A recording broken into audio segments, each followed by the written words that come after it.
and it is an extremely dark day. And again, I think this is.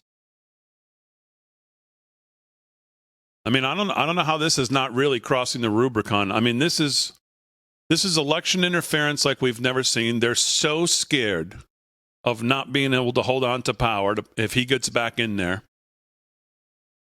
They started with COVID, and now they're going to continue with basically trying to jail their number one political opponent.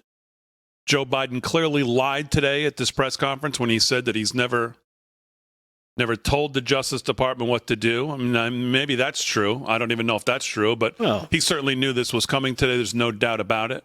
This is clearly timed up to be coming out today with obviously the FBI, the 1023, the Republicans seeing it on the Comer's committee.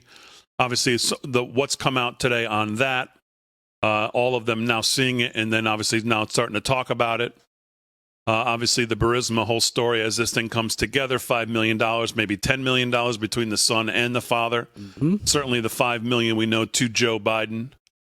Yeah, clearly this is timed up to try to get that off of whatever front page was going to have it, which there wasn't going to be most anyways.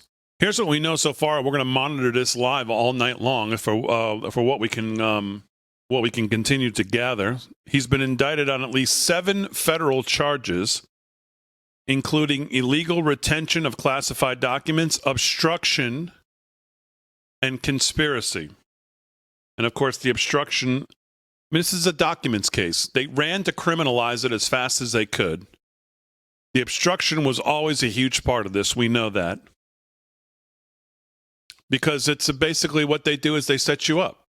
And that's what they do. That's what the government does. Endless power, endless money, endless time, and endless ways to direct the story in the way that they want it, even if it's not what actually happened. Hey, did you hand over all those documents? Yeah. Oh, we found one more. Obstruction. Now, clearly, you could make the case that that's exactly what's happened with, as we said when the whole documents thing started, probably every president, probably most vice presidents, most secretaries, they've all have classified documents, and they all have it that they don't know about, like Joe Biden and like Mike Pence. Now, Mike Pence has been given the clear on his documents. Biden, you don't even know what's going on with his. No one knows who the special counsel even is. I saw a report today that the special counsel hasn't even spoken to Biden's attorneys because they haven't agreed on the setting. And I suspect the setting for Biden will be similar to what it was for Hillary Clinton. Yeah, come on in. We won't put you under oath. We'll talk for about an hour and we'll let you go. Meanwhile, if you're Trump, you've got a SWAT team showing up at your house. You've got your house being raided. And you have this continuous, endless. And you have this prosecutor handpicked by Merrick Garland handpicked by Biden. And they knew this guy, what his history was. We talked about it, what he did with Bob McDonnell in Virginia, what he did with John Edwards. Supreme Court overturned these rulings 9-0. Doesn't matter. It doesn't matter. Who's the guy we need to get Trump? Oh, Jackson, where is he? He's at The Hague. We'll bring him back. He's the guy. This is not just a former president being indicted. This is the leading candidate to go back to that job. And the guy who's having him prosecuted is the opponent, the current sitting skeleton in the White House.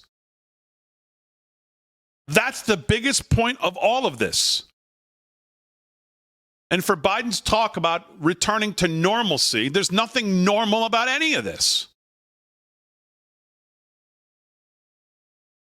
That's the biggest point of the whole night. It's election interference on a scale we have never and may never see again, have never seen.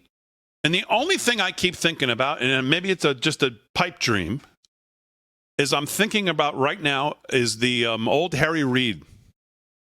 Be careful what you do, Harry. You're going to use the nuclear option for this? You sure? Because at some day, you're not going to be in charge, and this might come back and bite you. Because the precedent that is being set tonight is a horrendous one. On a day that we learn that James Comer's committee, most of the Republicans, saw clear evidence of Joe Biden in a quid pro quo $5 million bribery scheme. It clearly sounds to me like, if it's not in this next year and a half, could certainly be something that a next administration might want to look at, an attorney general might want to look at and prosecute. So I have Harry Reid deja vu right now, thinking, okay, this is where we're going. Clearly, this is where we're going. It's hard to put into words, like you said, the banana republic that we are now living in.